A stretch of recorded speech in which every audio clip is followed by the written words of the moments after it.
धारचूला से कांग्रेस विधायक हरीश धामी को बार बार गुस्सा क्यों आता है?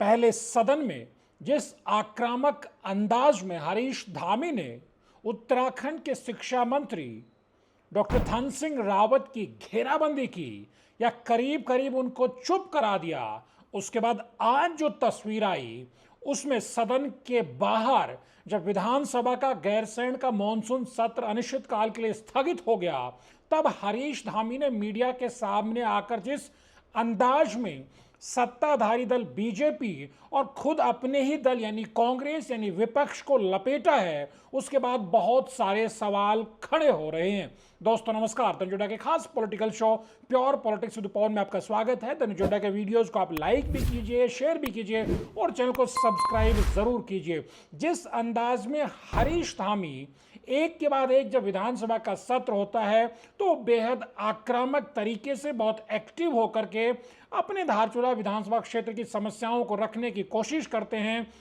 लेकिन गैरसैंण सत्र में पहले दिन बड़े आक्रामक तरीके से धन सिंह रावत के सामने, शिक्षा मंत्री के सामने उन्होंने कहा कि जिस अंदाज में अकेले उनके विधानसभा क्षेत्र से 200 से ज्यादा शिक्षकों को सुगम में ट्रांसफर कर दिया गया, लेकिन ऊपर स्कूल खाली हैं, शिक्षक नहीं भेजे गए और बहुत कुछ जवाब देते धंधा से नहीं बन रहा था। हालांकि उन्होंने इतना जरूर कहा कि जब एलटी शिक्षक आएंगे तो भेजेंगे, लेकिन उसके बाद आज जिस अंदाज में हरीश धामी ने हमला बोला है तो कहीं बीजेपी से ज्यादा आक्रामक तरीके से उन्होंने खुद अपने घर पर ही यानी कांग्रेस पर, विपक्ष पर हमला बोला है। हरीश धामी ने कहा है कि आपदा पर चर्चा थी, वो उत्तराखंड की स्थायी राजधानी गैरसैंण का जिक्र करते हुए कहते हैं कि स्थायी राजधानी गैरसैंण में, पहाड़ी प्रदेश की राजधानी गैरसैंण में अगर आपदा की बात होगी तो चाहे फिर बद्रीनाथ हो, रुद्रप्रयाग हो, पिथौरागढ़ यानी धारचूला हो, इन क्षेत्रों के जहां सबसे ज्यादा आपदा ने तबाही मचाई है, अगर वहां के विधायकों को बोलने का मौका नहीं दिया जाएगा तो फिर क्या फायदा है पहाड़ की राजधानी में सत्र बुलाने का। उन्होंने सीधे तौर पर कहा कि सत्ता पक्ष ने आपदा पर चर्चा के लिए आधा घंटा दिया, लेकिन विपक्ष ने तो 5 मिनट देना भी गवारा नहीं समझा। दरअसल जब तक हम आपको हरीश धामी का पूरा बयान सुनाए उससे पहले पूरा माजरा भी हल्का आपको समझाते हैं। विधानसभा में आज विपक्ष ने कहा कि वो आपदा पर चर्चा करना चाहते हैं तो स्पीकर ने इजाजत नहीं दी। उसके बाद नियम 58 के तहत प्रश्नकाल में ही स्पीकर ऋतु खंडूड़ी ने आधे घंटे का वक्त दिया कि विपक्ष आधे घंटे इस पर अपनी बात रख सकता है। उसके बाद नेता प्रतिपक्ष के नाते यशपाल आर्य और दूसरे विधायकों ने अपनी बात रखी, लेकिन जब तक हरीश धामी का नंबर आता वो बमुश्किल 5 मिनट बोल पाएगी। स्पीकर ने एक उसको चर्चा को खत्म करा दिया, यानी उसके बाद एकदम से जो जानकार हमें दी, जो वहां उपस्थित थे लोगों ने बताया, कुछ विधायकों से भी हमने बात की, तो बेहद गुस्से में बेहद आक्रामक तरीके से हरीश धामी नजर आए। उन्होंने कहा कि वो अपने विधानसभा क्षेत्र में जिस तरह का संकट है, 150 से ज्यादा गांवों के संकट है, वो संकट विधानसभा के सामने, विधानसभा के पटल पर नहीं रख पाए हैं। और उसके बाद उन्होंने सत्ताधारी दल बीजेपी को तो लपेटा ही कि आपदा के मसले पर आधे घंटे का वक्त दिया, लेकिन उनका चलिए सत्ता पक्ष ने आधे घंटे का तो वक्त दिया, लेकिन जो विपक्ष है यानी उनकी खुद की अपनी पार्टी है, वहां फ्लोर पर किस तरह का मैनेजमेंट किया गया कि वो 3 बार के विधायक है, 2012 से लगातार वो चुनाव जीतते आए, लेकिन उनको बोलने का 5 मिनट का वक्त भी नहीं दिया।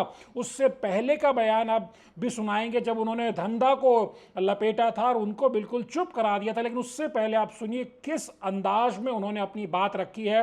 और एक तरह से सत्ताधारी दल को, बीजेपी को एक्सपोज करने से ज्यादा उन्होंने कांग्रेस को ही एक्सपोज कर दिया है, कांग्रेस के सदन के भीतर के मैनेजमेंट को एक्सपोज कर दिया है। गैरसैंण में फिर एक बार सत्ताधारी और विपक्षों ने पहाड़ की आवाज को दबाने का काम किया। उत्तराखंड राज्य के सबसे आपदाग्रस्त 3 जिले हैं, रुद्रप्रयाग, चमोली और पिथौरागढ़। रुद्रप्रयाग के केदारनाथ से अभी जो है सीट खाली है विपक्ष में, और विपक्ष का जो है चमोली से नया विधायक आया, न उसको मौका मिला, न जो सबसे ज्यादा आपदाग्रस्त धारचूला विधानसभा है पिथौरागढ़ जिले का। आप सब देखते हैं, मैं जब से विधायक बना हूं हमेशा चाहे कोई भी विधानसभा सत्र हो, मैं आपदा के मामले को लाता हूं, कार्यस्थगन के मामले में।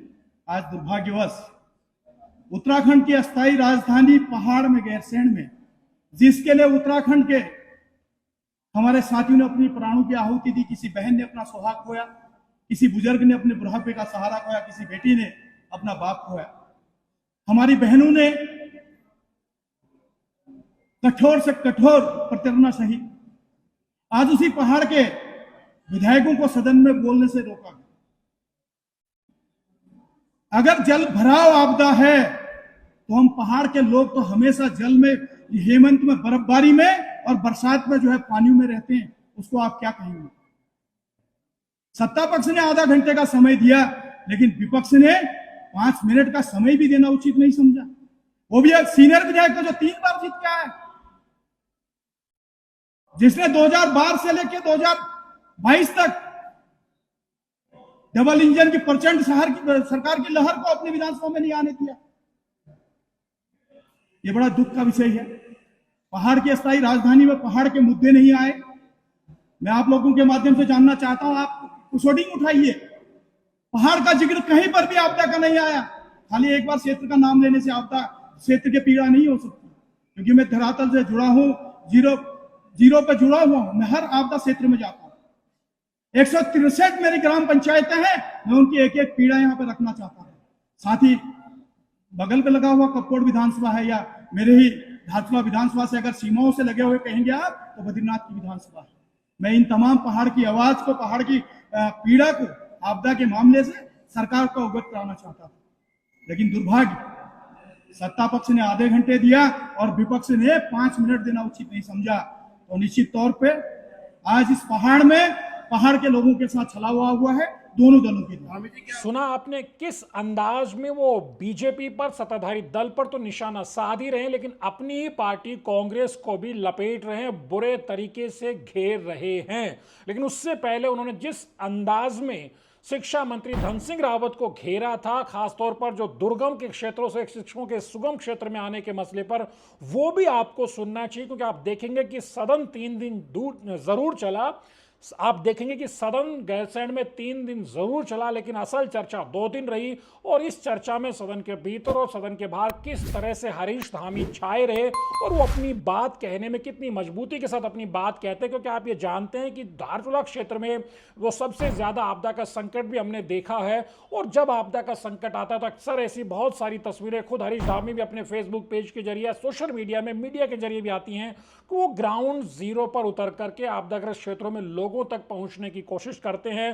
तो कुछ लोगों ने कहा कि किसी न किसी बहाने हरीश धामी कांग्रेस को कटघरे में खड़ा करने की कोशिश करते रहते हैं। इस तरह की बातें दबी जुबान में कांग्रेस के भीतर से भी चलती रहती हैं, लेकिन वजह जो हो, सियासत जो हो, लेकिन हरीश धामी ने बीजेपी को एक्सपोज करते करते कांग्रेस को भी खूब एक्सपोज कर दिया है। और अब धन सिंह रावत को किस तरह से एक्सपोज करते हैं ट्रांसफर पोस्टिंग के मामले में, अब जरा वो बयान भी सुनिए। तो पूरा भारत में शैक्षिक भ्रमण के लिए हमने एक योजना बनाई है कि बच्चों को IIT दिखाया जाएगा, NIT दिखाया जाएगा, देश के अच्छे संस्थान दिखाए जाएंगे।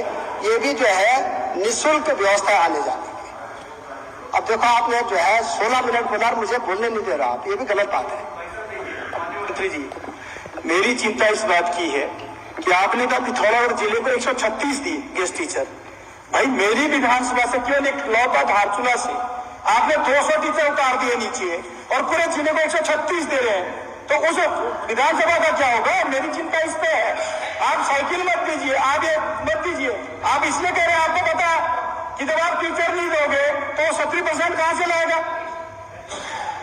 नहीं बैकलॉग छोड़िए ना, बैकलॉग नहीं। भाई मेरा ये मानना है 200 टीचर मेरे यहाँ से उतार दिए। एक बार आप मुझे आंकड़े दे दीजिए ना, आपने मेरी विधानसभा से कितने टीचर ट्रांसफर? अभी आपको आंकड़े दे दूंगा, मैं आपका धन्यवाद नहीं कर दूंगा, नहीं उठाऊंगा मामला। आंकड़े दे 200 टीचर मेरी विधानसभा से उतार दिए और पूरे जिले को 136 दे रहे, उसमें भी धन्यवाद। अरे भाई किस बात का धन्यवाद? आपकी और हमारी नैतिकता जिम्मेदारी है, ठीक है, उन बच्चों के लिए, उस जनता के लिए टीचर की व्यवस्था करना। आराम से, हमारी नैतिकता भाषण देने की नहीं है, मेरी पीड़ा उन बच्चों के भविष्य पे। हम धन्यवाद भी देंगे, हम कंजूसी नहीं करेंगे। हमने बजट में कटौती का प्रस्ताव भी कैंसिल किया था, लेकिन मैं ये कह रहा हूं कि 200 टीचर ट्रांसफर कर दिए, 136 दे रहे, उसमें आप कह रहे धन्यवाद दो।